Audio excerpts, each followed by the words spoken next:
अरे हाँ हाँ लेना है, क्या करे, लेडीज लोग जो होती है ना घर में, एक दूसरे को देख के जलती बहुत है। मम्मी को दिलाए तो मेरी जो अम्मा है ना दादी, उसको जलन हो गया, बहू कार चलाए, हम घर पे बैठे रहे। आप कह रही है वो हमको भी दिलाओ, इसीलिए आया गाड़ी देखने अम्मा के लिए। 10 लाख के अंदर तक का गाड़ी दिखाइए, काहे की बुड्ढी है ना, हैवी गाड़ी नहीं चला पाएगी। और उसको क्या पता महंगा गाड़ी है कि सस्ता गाड़ी है। दिखाओ बढ़िया वाला, लुक अच्छा होना चाहिए, लगे महंगा है। क्या बात है सर, एकदम 80 लाख पूरा करके ही रहिएगा क्या आप? जैसे जैसे आपका घर में गाड़ी का डिमांड बढ़ रहा है, वैसे वैसे आप कम कीमत का गाड़ी ले रहे हैं सर। अरे फालतू बात मत करो, गाड़ी दिखाओ जल्दी। हाँ ये वाला गाड़ी बढ़िया है, ये वाला बुक करो चलो। 1200 दीजिए सर। अरे बेटा दे दो 1200 दो। अरे सर इस बार आप सवाल जवाब नहीं किए। अरे यार तुम बोला जो है ब्रेक का तार नहीं लगाएगा, मर गए तो फिर दूसरा गाड़ी कैसे लेंगे? अरे सर दूसरा नहीं, चौथा गाड़ी, अभी तो तीसरा ले ही रहे आप। जब आपका चौथा होगा ना तभी चौथा गाड़ी लीजिएगा, आपका चौथा आपका बेटा उसी पे बनाएगा। अरे क्या बकवास करा, पैसा चाहिए कि नहीं? हाँ सर चाहिए, दीजिए। अरे वाह सर वाह, फिर से आ गया। आपका बाबूजी का चौथा है क्या, जो आप चौथा गाड़ी लेने आए हैं? अरे बाबूजी साथ में, फालतू बात मत करो, नहीं तो दूसरा शोरूम से ले लेंगे। अरे सर बुरा मत मानिए, मजाक कर रहे थे। उस दिन मेरा स्टाफ बोला था ना कि चौथा गाड़ी अपना बाबूजी का चौथा बार लीजिएगा, तो वही सोचे कि एक बार हम भी बोल देते हैं, कहीं मेरा बोलने का स्टाइल ज्यादा अच्छा लगे आप लोग को। अरे स्टाइल कम दो और 5 लाख के अंदर वाला गाड़ी दिखाओ। क्या बात है सर, इस बार 5 लाख का गाड़ी ले रहे हैं? आप कौन गाड़ी का डिमांड किया आपसे, आपकी पत्नी की है क्या? अरे नहीं, काम वाली के लिए ले रहे हैं। काम वाली आती नहीं है, बोलती है बारिश पड़ रहा है, बहाना बनाती है। एक दिन आती है 5 दिन नागा कर देती है, कहती है आपकी माँ तो खेत भी जाती है तो कार पे जाती है। हम लोग गरीब आदमी कैसे आएंगे इतना बारिश में या इतना धूप में, काले नहीं हो जाएंगे? हालांकि वो पहले से ही काली है, लेकिन कहती और काली हो जाएंगे। हमसे कह रही थी आप इतने पैसे वाले हैं, अगर आपके यहाँ काम करने वाला भी कार से आएगा तो आपका नाम बढ़ेगा। अगर वो नहीं आती है तो मेरी माँ और पत्नी को बर्तन साफ करना पड़ता है और घर का भी सफाई करना पड़ता है, इसीलिए उसको दिला रहे। क्या सोच है सर आपका, बड़ा पैसा वाला लगते हैं आप। काम वाली भी आपसे कार मांग रही था, 5 लाख का कार दिला रहे हैं। क्या सोच है सर आपका, मन कर रहा आपका गोड़ छू ले। अरे चुप करो तुम गाड़ी दिखाओ, और गाड़ी पापा ही के नाम से बुक होगा। अरे सर बाकी समय तो हमको समझ में आया कि आप अपना बाबूजी को, माँ को और दादी को कार दिलाना चाह रहे थे, तो आप अपने बाबूजी के नाम से कार लिए, और अपनी बाई को कार दिला रहे हैं तो भी बाबूजी के नाम से ले रहे हैं। क्या बात है, आपके पापा उसके भी पापा हैं क्या? अरे नहीं, जो मन मेरा बकवास मत करो। बाबूजी के नाम से दिला रहे इसलिए ताकि बाबूजी का नाम हो, हमको बाबूजी का नाम करना है।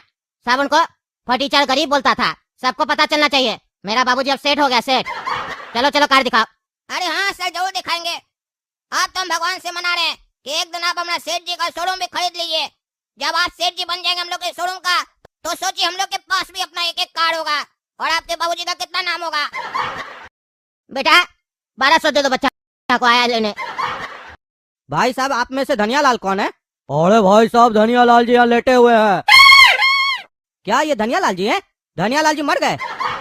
अरे हाँ मर गए। अरे भैया कैसे मरे? अरे सामने बेटा बैठा उससे पूछो। पापा कैसे मर गए? अरे क्या बताए, मेरे पापा को धनिया बहुत पसंद था, मम्मी दाल में धनिया डालना भूल गई, पापा को गुस्सा आया, बीपी बढ़ गया, मर गए, हार्ट अटैक हो गया। छोड़ के चले गए हमको, छोड़ के हमको बहुत तकलीफ हो रहा है। अरे तो भैया कार का इंस्टॉलमेंट कौन देगा? 1 महीना से ऊपर हो गया है, अभी तक पैसा नहीं आया है। हम बैंक से आए हैं, लोफर बैंक से। फाइनेंस कराए थे ना आपके बाबूजी, कार लिए थे तो। आपके बाबूजी के नाम से 4 गाड़ी है, सबका ईएमआई चल रहा है, पर एक का भी पैसा नहीं आया अभी तक, 1 महीना हो गया है। अरे यार यहाँ मेरा बाबूजी मर गया, तुमको इंस्टॉलमेंट का पड़ा है? इंस्टॉलमेंट का पड़ा है, हमको नहीं पता कुछ भी, मेरा बाबूजी क्या लिया क्या नहीं लिया, मेरा बाबूजी मर गया, बात खत्म, कोई इंस्टॉलमेंट नहीं जाएगा, जाओ ऐसे जाओ। अरे सर ऐसे गुस्सा से मत बात कीजिए, कैसे नहीं इंस्टॉलमेंट जाएगा? आपके बाबूजी कार लिए हैं, पैसा लिए हम लोग से, लोन लिए हैं, इंस्टॉलमेंट तो देना पड़ेगा, नहीं तो कार उठाएंगे। कार कहाँ है बताइए, कार ले जाएंगे। अरे कार वार नहीं है, कार तुमको हाँ दिख रहा कहीं बाहर में कार तुमको? मेरा बाबूजी मर गया, तुमको कार चाहिए? नहीं है कार, हमको नहीं पता मेरा बाबूजी क्या लिया नहीं लिया। झोपड़पट्टी में रहने वाला कार लेगा है, और लिया भी है तो आदमी मर गया, बात खत्म हो गया। महीने के बाद आया लेने के लिए, अब हम कहाँ से देंगे गरीब आदमी, जाए से जाओ। अरे ऐसे कैसे चले जाएं? 4 गाड़ी लिया हुआ आपके बाबूजी के नाम से, ऐसे ही चले जाएं? एक 50 लाख का है, दूसरा 20 लाख का है, तीसरा 10 लाख का है, चौथा 5 लाख का है, ऐसे ही चले जाएं? अरे जाओ, मेरा दिमाग पहले से खराब है, नहीं तो मार देंगे, 2 अर्थी उठेगा यहाँ से। तुम बेटा आप कोर्ट में मिलना, कोर्ट में तुमको बताएंगे अर्थी कैसे उठता है। हाँ देख लेंगे, जाओ जाओ, आदमी खत्म हो गया, पैसा लेने आया, पैसा के लिए जी रहा है लोग, यहाँ आदमी खत्म हो गया। जा। हाँ वकील साहब बताइए क्या केस है आज का? जज साहब, ये जो लड़का है जो कटघरे में खड़ा है, ये बहुत ही बड़ा मास्टरमाइंड है। इसने अपने बाप के नाम पर टर्म इंश्योरेंस लिया था 1 करोड़ का, और बाप के मरने के बाद इसने वो पूरा पैसा इंश्योरेंस कंपनी से ले लिया। और बस इतना ही नहीं, मेडिकल इंश्योरेंस भी लिया था इसने अपने बाप के नाम पर। और मुझे पूरा विश्वास है कि इसने डॉक्टर के साथ मिलकर वहाँ पर भी घपलाबाजी की होगी, ज्यादा का बिल बनवाकर पेमेंट ले लिया होगा। उल्टा सीधा इल्जाम मत लगा मेरे ऊपर, समझे? जो मन मेरा बकवास कर रहे हो। तुम लोग मेरे ऊपर केस क्यों किए हो? क्योंकि मेरा पापा कार का इंस्टॉलमेंट नहीं चुका पाया, इसीलिए किया हो ना? तो इधर उधर का क्यों बात कर रहे हो? मेरे पर्सनल मामला से तुम लोग का क्या मतलब है? जिस लिए केस किया उस बारे में बात करो। समझा दीजिए जज साहब इसको, फालतू का बात करके कोर्ट का समय बर्बाद कर रहा है। ओह, तुमको मेरा समय का कदर है, धन्यवाद। हमको अच्छा लगता है जिसको मेरा समय का कदर होता है। लेकिन बेटा थोड़ा सा शांति रखो, अभी हमको मजा आ रहा है अपना समय खराब करने में। थोड़ा सा समय बर्बाद हो रहा है मेरा, लेकिन हमको ज्ञान मिल रहा है। हमको ज्ञान मिलता है ना तो हम अपना समय बर्बाद करते हैं। हम भी तो देखे तुम कितना बड़ा मास्टरमाइंड है। वकील साहब बोल रहे तुम मास्टरमाइंड है। मास्टरमाइंड लोग के बारे में जानना हमको अच्छा लगता है, नया नया बात पता चलता है ना, मेरा भी दिमाग बढ़ता है। हमको अपना दिमाग बढ़ाने दो, बीच में मत बोलो। खाली अकेले अकेले तेज बन के घूम रहे हो तुम मार्केट में, हम लोग बुड़बक रह जाए। हम लोग को भी मास्टरमाइंड बोलेगा तब सब कोई। हाँ वकील साहब कंटिन्यू कीजिए। तो जैसा कि जज साहब मैंने बताया कि ये बहुत बड़ा मास्टरमाइंड है, टर्म इंश्योरेंस का पैसा खा गया है, और मुझे पूरा यकीन है कि मेडिकल इंश्योरेंस का भी इसने पैसा खाया है। और जहां तक बात है, ये सब बात मैं क्यों बता रहा हूँ आपको, तो आपको तो पता ही होगा जज साहब। पहले मैं इनका कैरेक्टर आपके सामने ला रहा हूँ कि ये किस तरीके का कार्टून है। अब मैं आता हूँ मेन मुद्दे पर। इसने अपने बाप के नाम पर 4 गाड़ी ली थी शोरूम से, और सारी गाड़ियों की डाउन पेमेंट करके इंस्टॉलमेंट बंधवाई थी, पर एक भी इंस्टॉलमेंट इसने या इसके बाप ने पे नहीं की। मुझे तो पूरा यकीन है कि इसे पता था कि इसका बाप मरने वाला है, इसीलिए इसने जानबूझकर सारी गाड़ियां अपने बाप के नाम पर ली, ताकि अगर बाप मर गया तो उसके बाद ये कंपनी को यही कहेगा कि पिताजी मर गए, अब मैं क्या करूं। आपको पता है जज साहब, जब इसके यहाँ लोफर बैंक से एक आदमी गया पैसे की इंस्टॉलमेंट के लिए बात करने के लिए, तो वहाँ इस लड़के ने उस बैंक के एम्प्लॉय के साथ बदतमीजी की, कहा तुमको जो करना है कर लो, कोर्ट में देख लेंगे। और इसके पास एक भी गाड़ी नहीं थी, सारी गाड़ी बेचकर पैसा खा गया होगा। अरे बाप रे वकील साहब, केस तो हम समझ गए, ये तो सही में मास्टरमाइंड निकला रे। क्या बात है रे बेटा, इतना बड़ा तुम मास्टरमाइंड निकल गया, क्या दिमाग लगाता है तुम लोग रे? रुको जरा, तुम्हारा हम हिसाब करते हैं, पहले हमको केस को अच्छे से समझने दो। वकील साहब, हमको लगता है इसके साथ और लोग भी मिला हुआ है। इसको जो गाड़ी बेचा था ना, शोरूम वाला मालिक या स्टाफ, जो कोई भी बेचा था उसको भी कटघरे में बुलाया जाए, उससे भी थोड़ा बातचीत करना है हमको। अरे जज साहब, जितनी बार भी गाड़ी बेची है काला कद्दू ने इनको बेची है। अच्छा, जितनी बार भी गाड़ी बेचा गया है काला कद्दू ने बेचा है, यानी काला कद्दू भी मिला हुआ होगा। काला कद्दू जी आइए जरा कटघरे में। हाँ काला कद्दू जी बताइए, कितना पैसा मिला आपको ये सब काम करने का? अरे जज साहब, हमको कोई पैसा नहीं मिला है, हम ईमानदारी से काम किए अपना सेठ जी का। ये जो लड़का बढ़िया बढ़िया कपड़ा और सोना का चेन पहनकर हम लोग का शोरूम में आया था अपना बाप के साथ, और कहा कि हम बहुत पैसा वाला हो गए, इसलिए अपना बाप को गाड़ी दिलाना चाहते हैं, इसीलिए हम गाड़ी दिए और ये डाउन पेमेंट भी किया। तो इसमें मेरा क्या गलती है? चलो एक गाड़ी तक तो समझ में आ गया, लेकिन ये कुछ ही दिन के अंदर तुमसे 4-4 गाड़ी ले लिया, तुमको उसके बाद भी नहीं समझ में आया? ये कुछ घपला कर सकता है, तुमको इसका इंक्वायरी करना चाहिए था, तुमने किया इंक्वायरी? अरे जज साहब, हम लोग का काम इंक्वायरी करने का नहीं है, हम लोग का काम है गाड़ी बेचने का, क्योंकि हम लोग सेल्समैन है।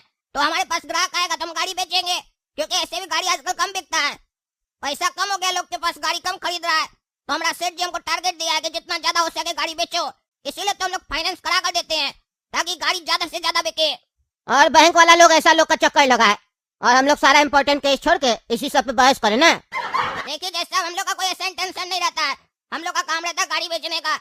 ये लड़का मेरे पास है और हर बार नया नया बहाना बनाकर गाड़ी लेकर गया, कभी कह रहा था बाबूजी को गिफ्ट देना है, कभी कहता माँ को गिफ्ट देना है, माँ जाएगी खेत में मॉनिटरिंग करने 20 लाख का गाड़ी में, फिर बोलता है हमारा दादी जी को गुस्सा लग गया, जलन हो गया तो उसको गाड़ी देना 10 लाख का, फिर उसके बाद बोलता हमको काम वाली को भी गाड़ी देना 5 लाख का। तो ऐसे करके लिया, थोड़ा तो शक हुआ सर हमको, पर हमारा काम शक करना नहीं है, क्योंकि हम पुलिस वाला नहीं है ना सर, मेरा काम है देश को आगे बढ़ाना। क्या बात कर रहा है, तुम्हारा काम है देश को आगे बढ़ाना, तुम कैसे देश को आगे बढ़ा रहा है? अरे सर यही तो फंडा आपको नहीं समझ में आ रहा है, क्योंकि आप सर जॉब कर रहे हैं, बुरा मत मानिएगा, पर हम लोग बिजनेस कर रहे हैं, बिजनेस को देख रहे हैं, सरकार की नीति को देख रहे हैं, कद्दूपुर की जो सरकार है क्या क्या नीति बनाई सबको देख रहे हैं, उसके हिसाब से हम लोग को पता है कि हम लोग के कारण भी कद्दूपुर आगे बढ़ रहा है। क्या बात कर रहा है, तुम भी मतलब हमको ज्ञान देगा? दो हम भी देखे कैसे भाई तुम लोग के कारण देश आगे बढ़ रहा। सर जो अब हम आपको बताने जा रहे हैं उसमें से काफी चीज आपको पता होगा। एक गाड़ी को जब हम लोग बेचते हैं ना, अगर वो 50 लाख का होगा तो कम से कम उसमें 20 से 25 लाख सरकार को जाता है टैक्स के रूप में। फिर उसके बाद जो गाड़ी लेता है वो जब अपने नाम पर गाड़ी कराता है वहाँ पर पैसा देता है, टैक्स देता है, वहाँ का कर्मचारी लोगों को काम मिलता है। फिर उसके बाद जब वो रोड पर गाड़ी चलाता है तो वहाँ पर उसको पेट्रोल का जरूरत पड़ता है, फिर वो पेट्रोल खरीदता है, वहाँ पर पेट्रोल पंप वाले लोगों को काम देता है और उस पर जो टैक्स लगता है फिर सरकार लेती है टैक्स। और सर गाड़ी है तो खराब होगी, और जब गाड़ी खराब होती है तो रिपेयरिंग कराता है तो उस आदमी को भी काम मिलता है। और सर यही मामला खत्म नहीं होता है, फिर जब आदमी तेज गाड़ी चलाता है, किसी का एक्सीडेंट हो जाता है, वो मर जाता है या हाथ पैर टूट जाता है तो इलाज के लिए कहाँ जाता है? हॉस्पिटल। फिर जो वो डॉक्टर वहां से कमाता है और अगर सरकार को सही सही बताता है तो फिर सरकार को टैक्स जाता है सर। और सर इतना ही नहीं, अगर कोर्ट में केस आता है तो आप जैसे जज और वकील को भी कमाई होता है, फिर आप लोग भी सरकार को टैक्स देते हैं कि नहीं सर? अभी भी सर हम आपको आधा बात बताएं, मेरा सेठ जी जो गाड़ी बेचकर कमाता है वो जो उसका इनकम बनता है उस पर इनकम टैक्स देता है। हम लोग जैसा लोग को जॉब देता है फिर हम लोग भी टैक्स देते हैं। तो एक गाड़ी बेचने पर देखिए कितना लोग को रोजगार मिल रहा है और सरकार को कितना टैक्स मिल रहा है। अगर पूरा जोड़ लीजिएगा तो हमको लगता है 30 लाख के आसपास तो सरकार को टैक्स मिल जाता होगा। गाड़ी 50 लाख का 30 लाख सरकार ले जाती है, तो सर देश आगे बढ़ा कि नहीं बढ़ा सर? क्या बोल रहा है? अरे बाप रे, मतलब एक गाड़ी बेच के इतना फायदा होता है? हम तो कभी इतना गौर से सोचे ही नहीं थे। मतलब 50 लाख का गाड़ी पे 30 लाख कद्दूपुर का सरकार ले लेता है, उसके बाद भी मालिक टैक्स देते रहता है, पेट्रोल रिपेयरिंग इस सब के नाम पे।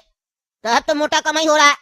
अच्छा गाड़ी तो बेचना चाहिए, सही, हम समझ रहे हैं देश आगे बढ़ रहा है, लेकिन फिर भी तुमको इंक्वायरी करना चाहिए ना। तुम कह रहे हैं हम देश को आगे बढ़ाना चाहते हैं, देश कब आगे बढ़ेगा? जब लेने वाला इंस्टॉलमेंट सही टाइम पे भरेगा। तुम तो बेच दिया लेकिन सामने वाला बैंक वाला को पैसा नहीं ना चुकाया, घुमा फिरा के देश को तो नुकसान हो रहा है ना। हाँ गधा आदमी, तुम जब इतना चालाक है तो इतना जल्दी पूर्वक नहीं बनेगा। हमको इसीलिए भरोसा है तुम भी इसके साथ मिला हुआ है। अरे नहीं सर हम नहीं मिले हुए हैं। आप वो कहावत तो सुने होंगे ना कि चाहे कोई कितना भी चालाक क्यों ना हो कभी न कभी बुड़बक बन ही जाता है। कई बार उसको अपने ऊपर ज्यादा कॉन्फिडेंस हो जाता है ना सर, वैसे ही हमको अपने ऊपर हो गया था। देखो हम भी अपने आप को बहुत चालाक समझते हैं क्योंकि हम ईमानदार जज है ना। मेरा दिल कह रहा कि तुम निर्दोष है, तुमसे गलती हो गया होगा, लेकिन मेरा दिमाग कह रहा कि कहीं ऐसा तो नहीं हम भी दिमाग वाला है, आज हमको कोई बेवकूफ बना रहा है, बाद में लोग बोलेगा देखो तुम दिमाग वाला था ना, तुमको काला कद्दू आके बेवकूफ बना के चला गया। अब दिमाग का सुनना पड़ रहा है, ऐसे कैसे हम तुम्हारे पर विश्वास कर ले? क्योंकि तुम झोपड़पट्टी में रहने वाला लड़का को इतना गाड़ी दे दिया, 80-90 लाख का गाड़ी दे दिया तुम। हैं ऐसे कैसे चलेगा? जांच तो तुम्हारा भी होगा, पर उससे पहले तो तुमसे बात होगा। रे तुम काय ले रहा था ये सब गाड़ी? हाँ काय ले रहा था? और तुम्हारे पिताजी के पास इतना पैसा कहाँ से आया जो इतना डाउन पेमेंट जमा कर रहा था तुम? अरे जज साहब हम थोड़ी ना लिए है, मेरे पिताजी काय लिए थे, वो तो हमको बस बोले बेटा काय लेने चलना है, चलो हमको बताना कौन सा ले। अब कहाँ से पैसा ले हमको नहीं पता, हो सकता है जमीन वमीन बेचे हो, और जमीन उनके पास था कि नहीं था ये भी हमको नहीं पता है। हमको बोले कार बताओ कौन सा अच्छा लगा, हम बता दिए, पूछ लीजिए इससे। हम इसको बोले क्या मेरे नाम से कार लेना है, बाबूजी के लिए लेना है, हम इसको बोले थे कि नहीं बोले थे? और आप देखिए मेरे ऊपर केस कर दिया और आप हमसे सवाल जवाब कर रहे हैं। हम निर्दोष है जैसा, हमको छोड़ दीजिए, गरीब आदमी हम। अरे जज साहब ये झूठ बोल रहा है। ये आकर शोरूम में बोला था कि हम बहुत पैसा वाला हो गए, अपना बाबूजी को आगे बढ़ाना है। मेरा बाबूजी बहुत गरीब था, उसको बहुत पैसा वाला बनाना है, इसीलिए गाड़ी दिला रहे हैं। आप बोल रहे हैं कि कार बाबूजी खरीदे हैं और हमको नहीं पता कि जमीन बेचकर खरीदे कि कैसे खरीदे हैं। सर ये झूठा है एक नंबर का। हमको तो लगता है कहीं से लोन लिया होगा और उसी लोन से गाड़ी खरीदा होगा। बहुत चालू आदमी हमको लग रहा है ये। ए भाई तुम मेरे साथ आना तो कैबिन में। देखो रे बाबू हमको पता है तुम गलत काम किया है, होशियार बन रहा है, इसीलिए हम तुमको कैबिन में बुलाए, समझे? तुम्हारे ऊपर बड़ा केस हो सकता है, ज्यादा दिन के लिए अंदर चले जाओगे, समझे? इतना बड़ा घपला की हो सबको नजर आ रहा है, 2 मिनट नहीं लगेगा तुम्हारा झूठ साबित करने में, समझे? होशियार मत बनो। हम तुमको यहाँ इसलिए बुलाए है, अगर 2-4 लाख रुपया देके बचना चाहते हो तो दे दो, छोड़ देंगे, क्योंकि हमको सब समझ में आ रहा है तुम अपना पिताजी को मारा है ताकि तुमको पैसा का कमाई हो जाए। ये सब मेरे सामने मत करना एक्टिंग, समझे? क्या बोल रहे हो? क्या है फैसला तुम्हारा? जल्दी बोलो, 2-4 लाख रुपया देके छूटना है या अंदर जाना है जीवन भर के लिए? अरे जज साहब आप सही बोल रहे हैं, अगर 2-4 लाख रुपया देंगे आपको तो आप हमको छोड़ दीजिएगा, केस बंद हो जाएगा। अरे ऐसे कैसे, ऐसे कैसे? 2-4 लाख रुपया, 2-4 लाख बोले तो तुम 2-4 लाख ही समझ लिए क्या? पहले तुम बताओ कैसे कैसे तुम स्कैम किया और कमाई किया, फिर उसके हिसाब से बताएंगे 2-4 लाख लगेगा या 5-6 लाख लगेगा, फिर छोड़ेंगे तुमको। और जल्दी बताओ, 1 मिनट का समय है, नहीं तो फिर सजा सुना देंगे। अरे जज साहब हम सोशल मीडिया बहुत देखते हैं ना, उसमें कहता था हेल्थ इंश्योरेंस ले लीजिए अच्छा रहेगा, और मेरे बाबूजी का तबीयत हमेशा खराब रहता था, हम इसीलिए उनके नाम से हेल्थ इंश्योरेंस ले लिए। और हमको कोई जॉब वॉब लग नहीं रहा था, नौकरी था नहीं मेरे पास, और मेरा बाप हमको कुछ भी कमा के नहीं दिया था, संपत्ति नहीं था उसका कुछ भी, एक छोटा सा जमीन था वो भी गाँव में। अब हम क्या करते, जीवन भर क्या कटोरा लेके भीख मांगते? तभी 1 साल पहले मेरे दिमाग में एक आइडिया आया हम अपने पिताजी के नाम पे टर्म इंश्योरेंस ले लिए और हेल्थ इंश्योरेंस ले लिए। और फिर उसके बाद हम मूवी सब देखते थे ना, उसमें स्कैम सब होता था।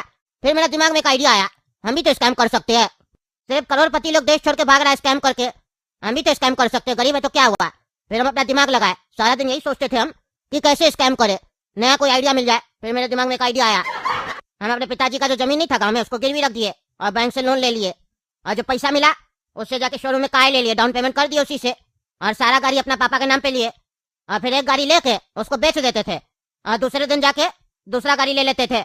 ऐसे करते करते 4 गाड़ी लिए और चारों बेच दिए।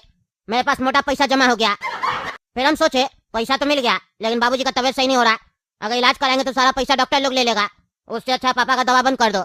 ऐसे ही पापा बोलते थे जिंदगी में मजा नहीं आ रहा। पापा गुजर गए, हम दवा बंद कर दिए, तो फिर सारा पैसा मेरा हो गया ना। अब बताइए कितना लीजिएगा? 2-4 लाख रुपया ले लीजिए, गरीब आदमी छोड़ दीजिए। क्योंकि सर ज्यादा नहीं कमाए हम, लगभग 1-1.25 करोड़ रुपया हम कमाए हैं और थोड़ा मेरा खर्च भी हो गया। अगर सब आपको दे देंगे तो हम कहाँ जाएंगे? इतना दिमाग लगाया, कुछ तो फायदा होना चाहिए ना। लेकिन सर चिंता नहीं कीजिए आप, पहले पैसा नहीं था तो इतना बड़ा स्कैम किए ना, अब तो पैसा है मेरे पास। अब सोचिए कितना बड़ा स्कैम करेंगे हम। अगला अरबपति कद्दूपुर का हम ही होंगे जो सबसे बड़ा स्कैम करेगा और कद्दूपुर छोड़ के चला जाएगा, लेकिन जाने से पहले आपको कमीशन दे के जाएगा आपका। अरे वाह, धन्यवाद धन्यवाद, बस यही तो चाहिए था हमको। चलो चलो, हमको सब सच बता दिया ये लड़का, हम सब सच बता दिए जज साहब को। अब ये केस डिसमिस हो जाएगा, देख लेना। तुम लोग को कहे थे ना कोर्ट में देख लेंगे, परेशान करके रखे थे। सुनाइए जज साहब अपना फैसला। हाँ बाबू हम सुना रहे, खड़े रहो। देखिए ये लड़का अभी हमको सब सच्चाई बता है, कैसे कैसे स्कैम किया। अरे जज साहब स्कैम कहाँ बोले, हम तो ये नहीं बताया आपको कि हम ईमानदार है। अरे चुप रहा तुम, ईमानदार हम है, ईमानदार जज के कोर्ट में खड़ा है तुम। बेईमान जज के कोर्ट में नहीं खड़ा जो समय लेगा फैसला लेने में, हम 1 दिन में फैसला लेते हैं। पैसा खाने के लिए यहाँ कुर्सी पे बैठे हैं, न्याय देने के लिए बैठे हैं जनता को। अभी तुम्हारा न्याय होगा, और न्याय का मतलब होता है जितना जल्दी हो सके जल्दी न्याय मिलेगा सबको। ये लड़का कहता है इसको स्कैम करने में मजा आता है, मूर्ख बनाने में। स्कैम मतलब मूर्ख हुआ ना। कहता है बहुत बड़ा स्कैम करके देश छोड़ के भाग जाएगा। इसको स्कैम करके भागना है ना, भागना चाहता है, इसको हम लोग भगाएंगे। एक काम किया जाए, इमलीपुर का बॉर्डर के सामने एक बैल के साथ इसको बांध दिया जाए, फिर बैल इसको जहाँ ले जाएगा वहाँ ही चला जाएगा। फिर वहाँ का आर्मी इसके साथ अपने अच्छा ट्रीटमेंट करेगा। ले जाओ इस पगलेट को, ले जाओ। अरे जैसा छोड़ दीजिए, माफ कर दीजिए, जब जाए से भागना है तुमको, भागो। और इसका जितना भी संपत्ति और पैसा है सब सीज किया जाए, और जिसका जिसका उसको वापस लौटाया जाए। और जिस डॉक्टर के साथ ये मिली भगत किया था, पैसा कमाया था, उसको भी अंदर किया जाए।